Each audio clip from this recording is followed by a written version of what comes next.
Galaxy Ink, and for today's writing tip, we're going to be talking about picture books, or Picture Book 101. So the first thing we need to ask or answer is, what is a picture book? And I know that you're thinking, I know what a picture book is. Everybody knows what a picture book is. I read them as kids, I read them to my kids, maybe you even have grandkids. Yes, I understand that we kind of all have this basic concept of what a picture book is, but let's clarify for detail what it is exactly. A picture book is not a board book, although board books can be picture books. A picture book is not a concept book. 1, 2, 3s, ABCs, those are typically in a bookstore or library shelved in a different area of the store. Picture books are usually, and specifically, a large format. I've got an example here. They come in this size. They always have an illustration attached to them, and they are meant to be read for children between the ages of 3 and 6. You're writing for a preschooler, and the idea is supposed to be that these kids have not learned to read yet, or they're just beginning, just barely reading, and they need somebody to sit down with them or read at a story time. And so that is your age range. There is an exception to that age range, and we'll get into that towards the end. One of the things that I want you to remember when you're writing a picture book, or you're thinking about writing a picture book, is because of that age range, you need to think in terms of short. I did story times at Borders Books and Music for 4.5 years. I did a lot of story times, and I will tell you that not all books are, and not all picture books are great for story time. When you have that large of an age range, some books are great for cuddling up in bed and reading with your kid, but when you're dealing with a large audience of like 15 or 24-year-olds and 3-year-olds, you've got to keep them engaged. And so that is where word count comes in. A lot of people ask, how long can a picture book be? A typical upper range of a picture book is 500 words.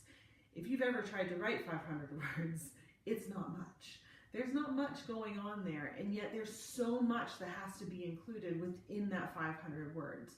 So in a way, you need to think of a picture book almost as poetry. You are writing a very condensed story, and you've got to get it all in there. So 500 words. Now, are there picture books that go over that? Absolutely. It is not as popular, and you might have to push a little bit against some of the norms of having the shorter picture books, or understand that your audience might be a little bit older because you've gone with a longer picture book. Another format that is also a little bit higher in word count are picture book biographies. It's just kind of assumed that if you're writing a story about a real person, that you need to squeeze in a little bit more information. So these are the things that you need to keep in mind when you're just thinking about writing a story. The age range, the word count, and then the most important thing is page count. A lot of people don't think about this. I worked in book production for years. The reason why picture books are shorter in format is not just because of the age of the child, but it's also because of printing presses.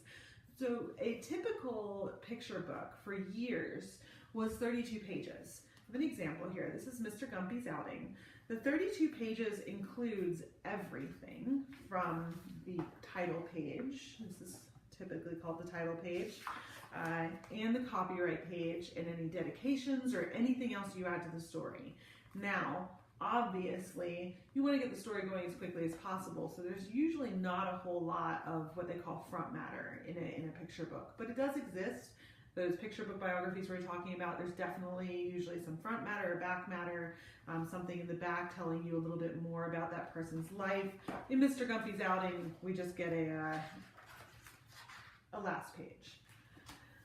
This is important though, because a lot of people typically don't think about that page count. And so as they're writing a picture book, they go over or they go under. The reason why it's typically 32 pages is because of the way a printing press runs. You have these sheet-fed papers that go into these big offset printers. Those sheet-fed papers print out in 8s or 16s. And so your book needs to be in 8s or 16s. If it doesn't, you will have blanks at the end. So if you're a picture book, I was given a picture book to look at once for a company that I was doing some freelancing for. They wanted to break into the picture book market, and they sent me a book that was 20 pages. That's a problem. Obviously, it needs to be 16, or it needed to be rounded up to the next 8. So this picture book was going to have a ton of blanks in it. There's ways to get around that. They could have added pictures kind of in between the stories, so you turn a page and it's just pictures in the page. That's a way to kind of fill up the story a bit. I don't recommend it though. It's better to create the story on the page count that you have. So sending in 32 pages, or keeping in mind that you've got front matter and back matter that you might want in there, you need to write your story accordingly. Another question that I think people have though, it's a picture book, which means there has to be pictures. So I have to be an illustrator, right? No, you do not have to be an illustrator. You do not have to draw your own pictures. This is really important. You do not need to draw your own pictures. I have seen people try to do that thinking that they had to create their own pictures, and they don't. The way that it works is there's a couple of different combos or combinations that you can do. You can just write the text, and then the publisher, whoever ends up publishing your book, will hire an illustrator to do that. They have a long list of freelance illustrators that they work with on a constant basis. And I know for a fact that editors really enjoy matching up authors with illustrators. And so they'll read a book and they'll think, I know the perfect person to illustrate this book. And then they write them and they say, are you interested? Would you like to read this text? We think that you would be a really great illustrator for this book. Your style matches what we see, or our vision of this book. And that's a collaboration. And it's quite a beautiful collaboration. I think authors end up with illustrators sometimes that they never would have thought of and never would have imagined their book looking like, but when it's done, they are absolutely amazed. Another combo is that you can hire your own illustrator. If you decide that you want to self-publish, for example, and you've decided that you want this book to go out, you're not a great illustrator, you kind of drew some sketches and you're like, oh boy, this book looks not good. You can hire an illustrator. There are places like Upwork and Guru that you can go online and you can hire illustrators to help illustrate your book. You can also hire your friends and things. This is my biggest piece of advice for that though. You need to pay people for their time. I know that we have a hard time parting with our money, but artists deserve some of that money too. And it is very important that if you decide to go that route, if you decide to hire somebody, you need to pay them what they're worth. And that might mean that you have to pay more to get somebody really good and to get somebody who matches your vision of your book. Look up what is a fair price and then pay people that. Another option that can happen is if you are an illustrator, you can illustrate your own books. You will have to send in samples along with the book that you've written. So send those in. There's many combinations of this.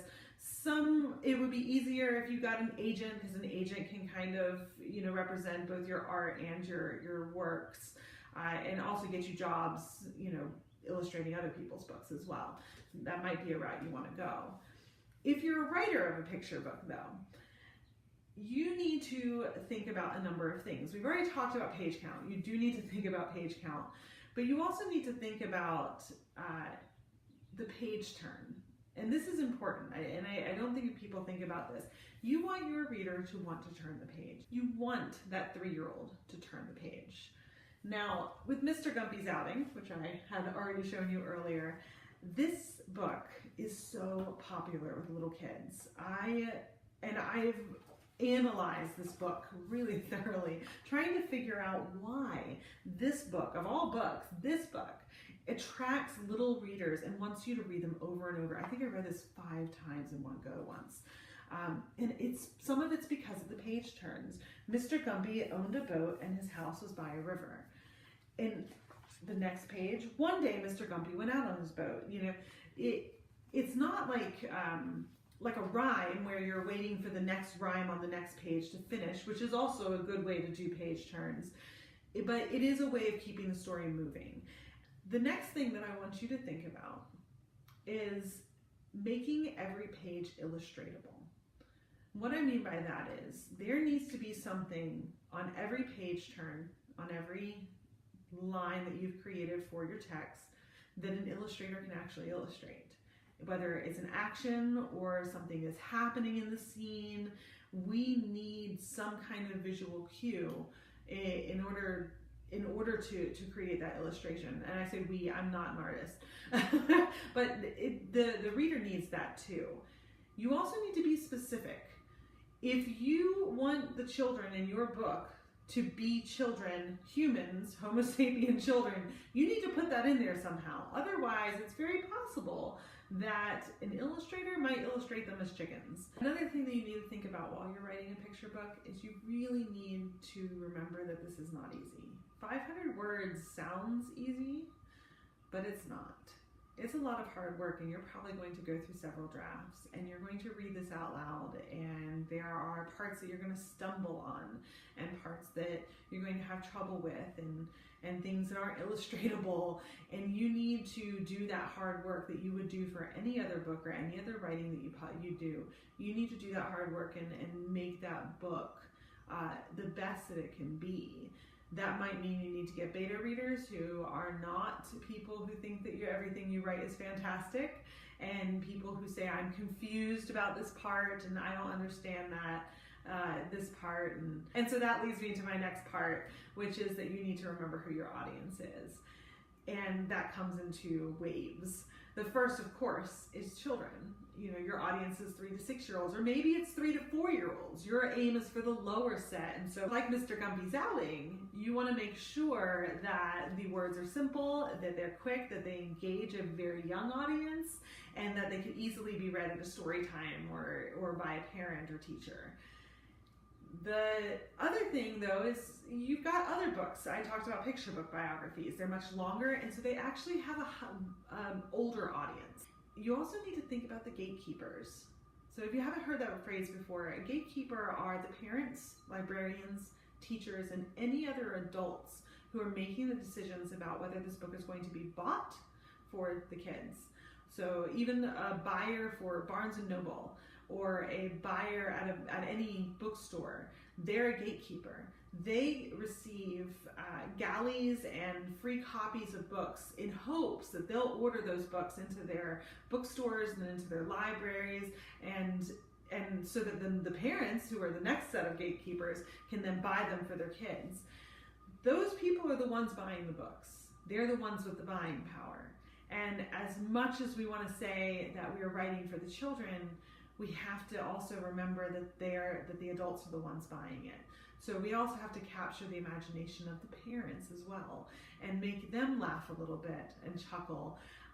Some of my favorite picture books are the ones that have like these little like winks at the parents. Like Knuffle Bunny too has, the children have switched their Knuffle Bunnies, and they have to go in the middle of the night and exchange them, and it's awful, and the parents are clearly tired, and you can see it in their eyes, and as you read as an adult, you are relating to the adults in the story, and the children are relating to the children in the story. Also, books that have to do with certain subjects that we want to teach children about are also very popular, and parents like those books. They want to teach their children about kindness and sharing and being inclusive, and about popular events or holidays. All of those are on the table. I don't want to put all this pressure on you as you're starting to write, and maybe you've never written a picture book before, but it is something you need to keep in mind. Don't forget to press like and subscribe to our videos. We post new writing tips every Friday, and the links to our website is in the description below. I am Venus with Galaxy Inc. I hope your writing is out of this world.